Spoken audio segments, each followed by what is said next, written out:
Sunday afternoon. இன்னைக்கு நம்மளுக்கு lunch சமைக்கிற வேலையில ஹஸ்பண்ட் மட்டன் பிரியாணி செய்றேன்னு சொன்னாங்க. சரின்னு செய்ய சொல்லியாச்சு.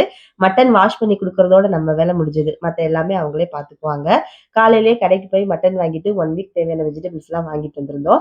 இன்னைக்கு நம்மளுக்கு சமைக்கிற வேலை இல்லைல்ல. அதனால வெஜிடபிள்ஸ்லாம் பிரிச்சு தனியா எடுத்து வச்சுடலான்னு சொல்லிட்டு அத செய்ய ஆரம்பிச்சுட்டேன். 1 வீக் தேவையான வெஜிடபிள் எல்லாமே சண்டே வாங்கிட்டு வந்து பிரிச்சு தனியா எடுத்து ஃப்ரிட்ஜ்ல ஸ்டோர் பண்ணி வச்சுருவேன். அப்பதான் அடுத்து வர நாட்களுக்கு ஸ்கூலுக்கு லஞ்ச் பாக்ஸ் பேக் பண்ணி குடுக்குறது, பிரேக்ஃபாஸ்ட், டின்னர், லஞ்ச் எல்லாமே செய்றதுக்கு ஈஸியா இருக்கும். என்னென்ன வெஜிடபிள்ஸ் இருக்குன்னு தெரிஞ்சுச்சுன்னா, அதுக்கேத்த மாரி பிளான் பண்ணி செஞ்சிரலாம்.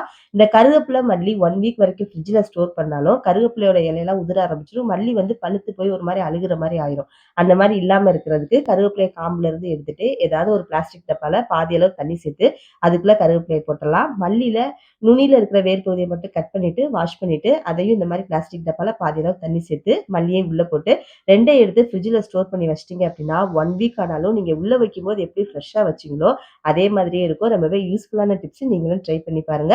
கொழப்பல் lifestyle YouTube channel subscribe பண்ணுங்க. சப்ஸ்கிரைப் பண்ணிக்கோங்க. Instagram page Kozhappal lifestyle follow பண்ணிக்கோங்க. பாய்.